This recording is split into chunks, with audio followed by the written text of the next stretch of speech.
What's going on, guys? It's GBP baby. Welcome back to another video. It's currently 1:05 a.m.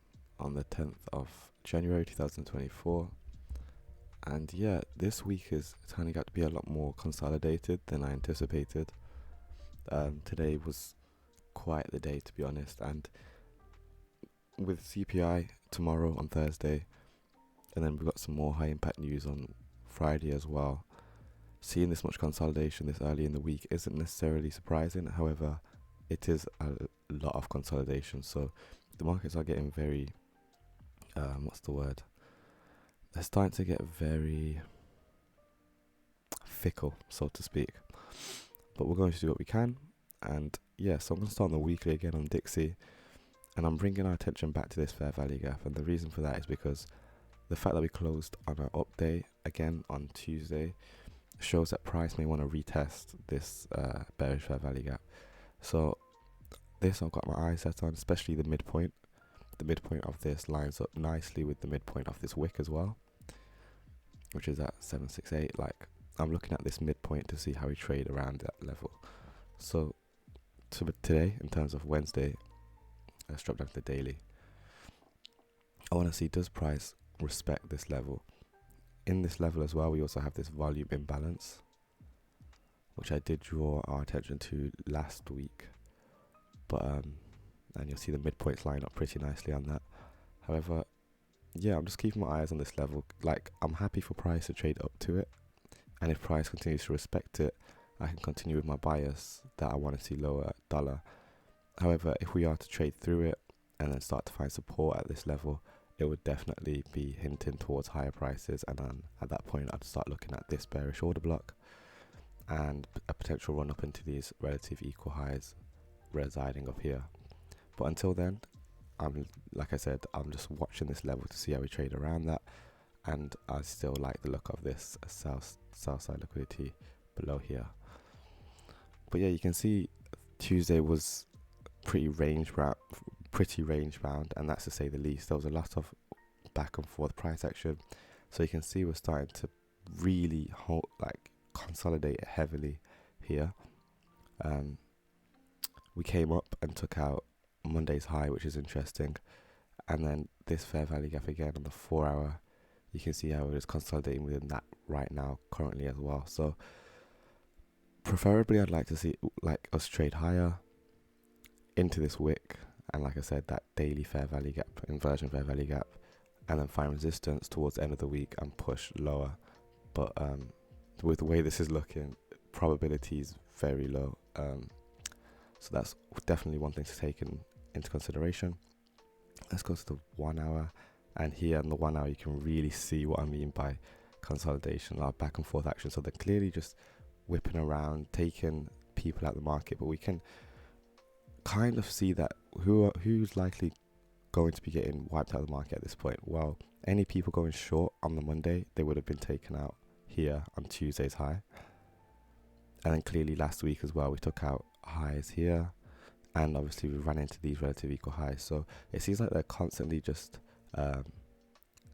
taking out any buy side liquidity, and that means they might be accumulating buy stops, and if that's the case, then they're going to want to distribute that to the downside, which is my bias for the month. But like I said, it's just a waiting game. Let's see how we treat this level. If we trade through it, then we'll start looking for that daily level to get traded to. So what I'm going to do is I'm going to mark out this daily low up here. I'll mark out the opening of it, and I'm going to write daily bearish order block.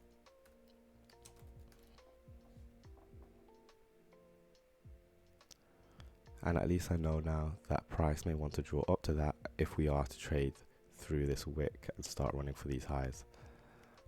But until then, let's keep an eye on this midpoint, see how we treat price, and anticipate. Like I said, I'm anticipating us to turn around, but with the probability so low, we can never be too sure. So let's go over to GBP. And it's crazy.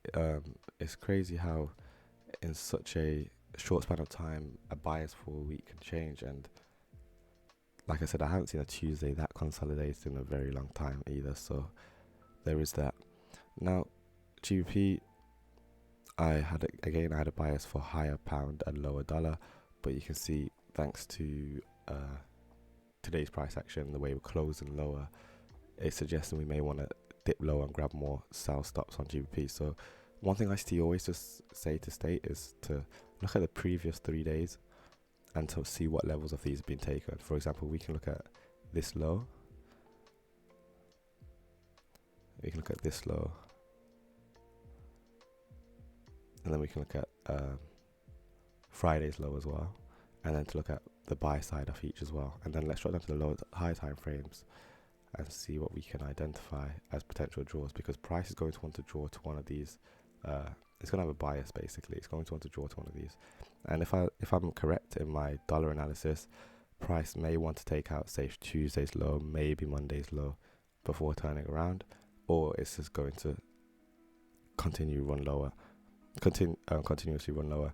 Before I drop down to the low time frame though, I am going to bring our attention to the inversion gap right here. Let's make it red. And again, we've closed above this fair value gap here. So when price trades back into it like it did here, we anticipate it to continue to provide support. So again, the same thing as what I was just explaining on dollar, just inverted. If we trade back down into this range, I want to see it act as a springboard, and I would like to see it turn around. If not, that's fine. Price will simply trade lower, and then we can start looking for a run below these lows here into this order block that we have here, and there's technically a implied fair value gap right here. But let's drop down to the low time frames and I'll get into more detail about that. So here's pound. Like I said, a lot of back and forth price action, not the best. We kind of just fell from Monday. We've been falling lower, and this is what the reason I'm so not confident, but what's the word? I'm content with seeing this early in the month, and that's because this should be the Judas swing of the week, right? It should be the false move for the accumulation, for the distribution to the upside, which is what I wanted to see. But like I said, that Tuesday action today was incredible, and you can see we've just been sidestepping. So it's very high resistance, has a very high resistive way of getting down here. We have this low now that's formed. We have this wick from Monday. If we look at the 50% level of that, which is also the 25% level of the inversion fair value gap. I hope you guys are following along. Let me just sort this out. So you'll see this wick, the 25% level is this 50% level of this wick is the 25% level of the inversion fair value gap, and also there's a breaker that lines up with it over here. So if price wants to touch that, that would be fine. I'd like to think I could see a reaction off of that to send price higher. Or the other thing that's going to happen is it's simply going to close below and it's going to start running for these relative equal lows. So again, the markets, they're holding it in consolidation, probably waiting for CPI before we'll see a large expansion, and then we can get back on the right side and in line with the markets. But yeah, it's going to be an interesting rest of week, so to speak. Let's go to Euro to finish off, and we'll start on Euros weekly as well. I was expecting a run up towards, this is a rejection block up here on Euro, so I do have my eyes set on these levels, and you can see I was slowly pushing lower. Again, we can go on the daily, and I can show you what I'm willing to accept, so to speak. Like, there's only so much I'm willing to take before I'm like, okay, now my bias has changed. We have a daily. This is the daily. If we look at this wick here, this long wick from Friday, mark out the 50% level of that. Excuse my voice, I am ill. If anyone else has got a flu, I hear you, man.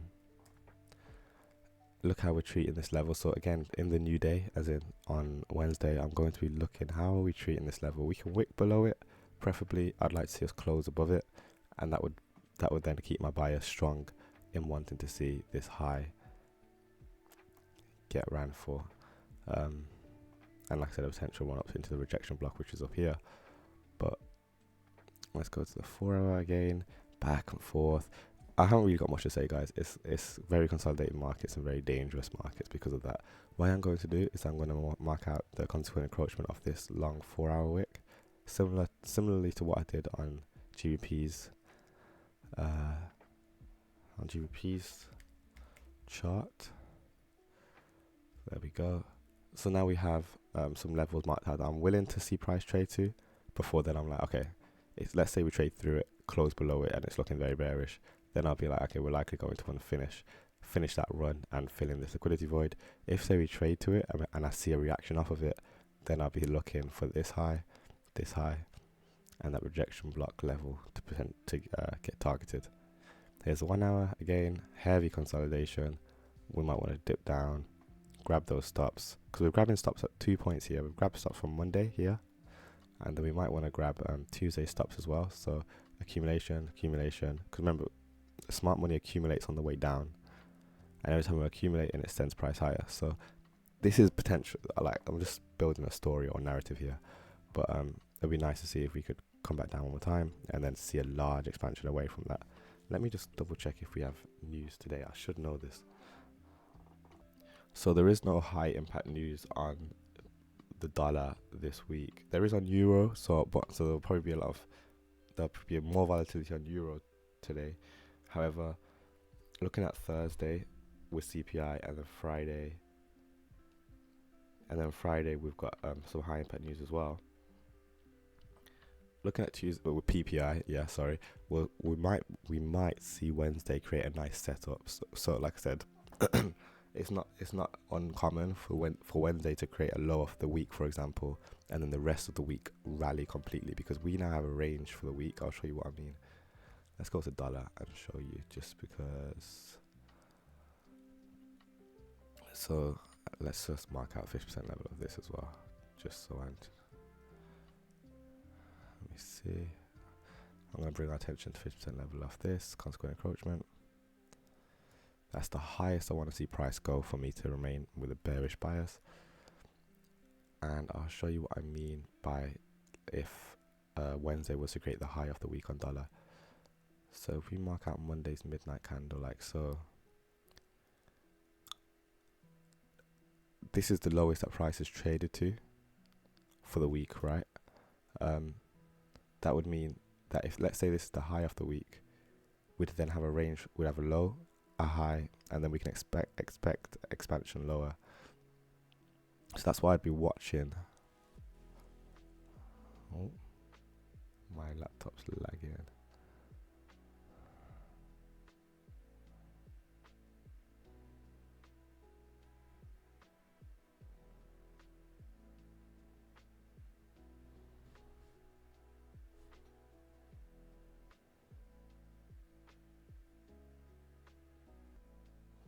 So hopefully you guys can hear me okay. Hopefully you can hear me okay. My laptop's lagging a little bit. But like I said, say we make the high of the week up here. Price we want to expand.